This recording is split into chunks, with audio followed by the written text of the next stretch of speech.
Blueprints are a game changer in Satisfactory, and in this series, we'll be creating entire factories inside of these blueprints.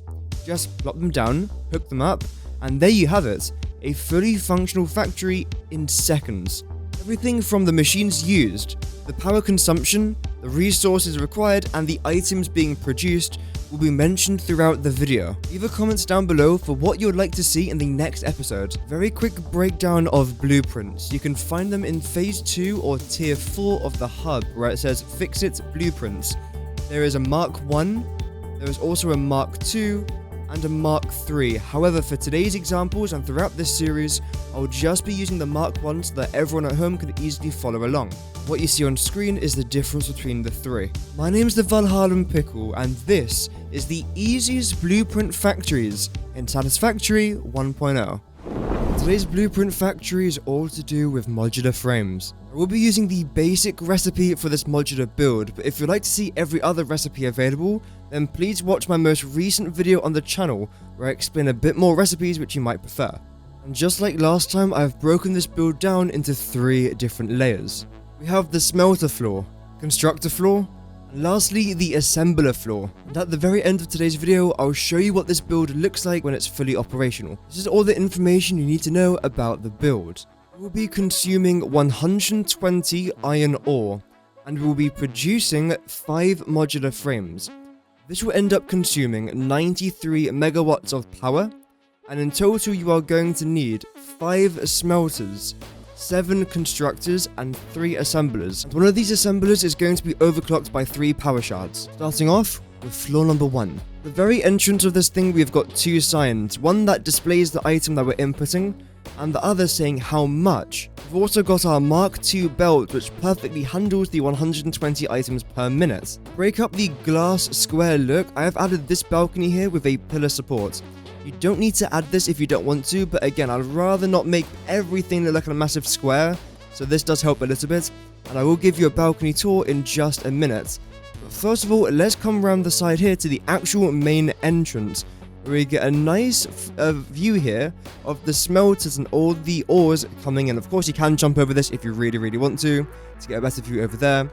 But what you could also do is come around this side, where you then get a view of the iron ingots coming out of the smelters, where yet again, I've labeled all the smelters above, saying how many iron ingots are coming out and what it's going to go produce. For example, 22.25 iron ingots is going to go make our screws, whereas over here we've got 30 iron ingots that is going to go make our iron rods, etc, etc. This area down here is nice and spacious, and of course, if you really wanted to, you can always add another door here if you so wish. Continuing up to the second level of the first floor, which is a bit of a tongue twister to try and say, you now have this balcony area up here as well, which I remember I showed you guys a bit earlier on. Yep, that's what it is. We have got a couple personal storage boxes if you really want to use them, but that's just there mostly for decoration. We then have this side of the balcony, which you can use to oversee the iron ingots going up to floor number 2. Luckily, because we're not really using that many smelters on this floor, we've been able to add a good amount of objects and decorations around it. However, the same cannot be said for floor number 2. That's because we have managed to squeeze in 7 constructors in this area, which does end up working, but it looks slightly more confusing, so let me show you what I've done. First thing to note is that all of our floor inputs and outputs are located right above each other. This has been done due to the limited amount of space. Over on the far left here, we have got the outputs of our iron ingots going into the input of our screws, which come down to these 2 over here. We have got 45 screws being produced in there, and another 45 screws being produced in here. These 2 then combine, go along this conveyor belt right here, and then straight up to the second floor. Very quickly, if you're enjoying the video so far and would like to see more, make sure you are subscribed. I upload videos like this pretty much every single day now. Thank you, and back to the video. This middle conveyor belt continues straight on, where it goes into 2 different constructors. Both of these constructors are producing 15 iron rods respectively, meaning that's 30 iron rods in total. They then join on this conveyor belt right here, and continue to this far left conveyor belt, which then goes up to the 3rd floor. Lastly, we've got the iron ingots going to the iron plates, and for this one we have to use 3 constructors. This might sound kind of rough, but luckily it all works out rather amazingly. these two constructors over here join together through this merger.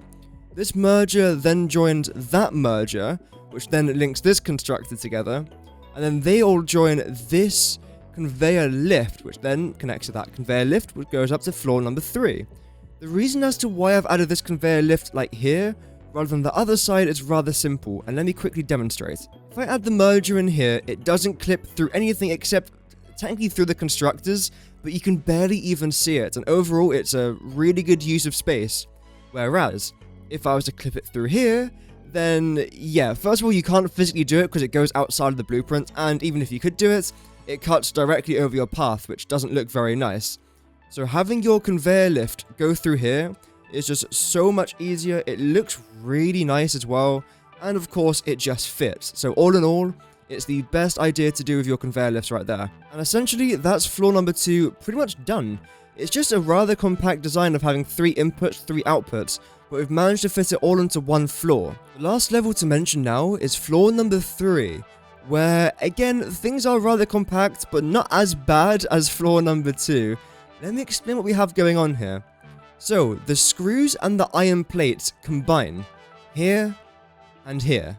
Plates and the screws come into these 2 assemblers over here, where we are producing our 7.5 reinforced iron plates. We've got 2.5 being produced there, and 5 being produced over there, again 7.5 in total. Then what we have to do over here is then combine the 7.5 reinforced iron plates with this conveyor belt that goes all the way around here, which combines our iron rods, again with those reinforced iron plates. And in total, it's 30 iron rods, which is being made from 30 iron ingots, which is then being made from 30 iron ore, and our 7.5 reinforced iron plates, to then create our 5 modular frames. If you weren't to overclock this at all, you'll only be producing 2 modular frames per minute, which really isn't that much. So unfortunately, you are going to have to overclock this thing a little bit, but it's only 3 power shards, and it isn't really that bad. So our 7.5 reinforced iron plates and our 30 iron rods combine to make our 5 modular frames that then come into this storage container right here. And in theory, that should be enough. We've got everything being stored into here, everything is grand, everything's perfect. Except, we're in 1.0 now. We have the dimensional depot. What you can actually try and do is hook these guys up using a conveyor belt, which luckily does fit. That's the reason as to why I've had to bend this shape around here, so we can get this thing to fit in. But it does indeed fit, which now means that if you search modular frames into here, you should be having all of your frames stored up in your dimensional depot, which is absolutely incredible, and I 1000% do recommend you place this in. I know it's a bit of a tight squeeze, but I would definitely say it's worth it. So that's all 3 floors broken down. Now let's go see this thing in action. Oh dear, I'm falling. And here is the design that I made earlier. Just like last time, you walk in through the door, but now you can actually see all the iron ore being added into the smelters, which is fantastic. Then continue along here, and just like that, all the iron ingots are flowing. The signs up here, again, tell us exactly where they're going. This is going to go to screws, iron rods, and iron plates. Here we get a slightly better view of all the ingots rising up to floor number 2. And here again, we can see our screws, iron rods, and iron plates all being produced from these iron ingots. And here we are again on floor number 3, where we can see we've got a bunch of screws being produced, iron rods, and iron plates, making our reinforced iron plates. And of course, as we can now see, the modular frames are being produced, where as of right now, we've got over 100 in storage.